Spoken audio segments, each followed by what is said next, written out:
કામરેજ તાલુકાના શેખપુર ગ્રામ પંચાયત વિસ્તારમાં આવેલ અક્ષરવિલા સોસાયટી અને ઉડાન ઇન્ટરનેશનલ સ્કૂલની વચ્ચે અજાણે વ્યક્તિ દ્વારા કચરો સળગાવતા લોકોના આરોગ્ય સાથે શેખપુર ગ્રામ પંચાયતની ઘોર મોટી બેદરકારી રહીશો જણાવ્યા મુજબ ગ્રામ પંચાયતમાં લેખિત અને મોહિત રજૂઆત કરવા છતાંય આજ દિન સુધી કોઈ યોગ્ય નિકાલ નથી.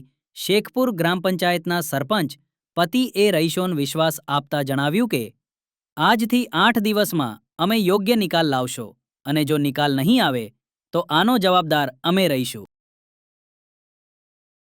મારું નામ છે ઘનશ્યામભાઈ રાદડિયા, અક્ષરવિલામાં રહું છું અને કચરાના માટે રોજ માટેની તકલીફ છે અને રોજ આ જે ધુમાડો થાય છે બાળકોને બહુ તકલીફ થાય છે અને મોટા વૃદ્ધ છે એને શ્વાસ માટે બહુ તકલીફ છે. ઉધરસના પ્રોબ્લેમ થાય છે, શ્વાસ લેવામાં પ્રોબ્લેમ પડે છે. બાજુની સાઈડમાં સ્કૂલ આવેલી છે તો સ્કૂલની આસપાસ બધો અવર જવરનો રસ્તો છે તો લોકો નીકળે તો એને પણ તકલીફ થાય છે. હમણાં ચોમાસાનો સમય આવશે તો ચોમાસાની અંદર આ ખાડામાં આટલું પાણી ભરાય છે કે ગંદકી ફેલાય કે ત્યાંથી નીકળવું હોય ને તો વિચાર કરવો પડે કે આપણે જાવું કે ઘરે રહેવું, પણ ઘરે નથી રહી શકતા. ઘરે એટલી દુર્ગંધ થાય છે તો હવે અમારે જાવું કે પ્રશંસાને કહી તો કોઈ અમારી વાત સાંભળતું નથી અને કોઈ માનતું નથી. તો હવે અમારે રજૂઆત કરવી તો કોને? સરકાર જો અમારી વાત નહીં સાંભળે તો અમે કોને રજૂઆત કરશું?